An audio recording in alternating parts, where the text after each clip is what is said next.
Je zoon deputeerde Adema aan het begin van zijn werkdag verwacht je op het provinciehuis. Maar we treffen hem bij de bushalte. Want op zijn laatste werkdag als deputeerde had er een ludieke actie betocht. We zitten wachten op de bus. En met die bus zal ik straks Johannes Kramer ophalen. Die het vanmiddag beëdigen wordt als deputeerde dat alles goed gaat. En die tegen de portefeuille hier bij vier van mij ondernemen zal. En ik vond het een mooie geste om hem op deze manier, zeg maar, deze portefeuille over te dragen. En hem binnen te halen als nieuwe bestuurder van deze mooie provincie. Adema helpt zijn opvolger van Hoersau op. Maar voordat we daar binnen griepen we de hinderreis aan om weer rond te zien op zijn fjouwer hier als deputeerde. Een carrière die tot Adema nog wel wat langer worden kind hier. Het valt zwaar omdat een halve ding in gang zet binnen, maar het moet nog ouder rond worden. Die ik graag bijwijzen wil, ik graag aanmeidje wil. Dan zit ik wat in mijn aard, dan kan er zo'n begin ook ik aanmeidje. Nou, dat weet je net gunt, dat is jammer.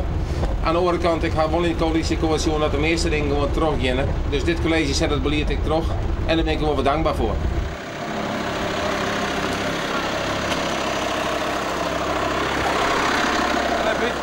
Goedemorgen Johannes. Goedemorgen.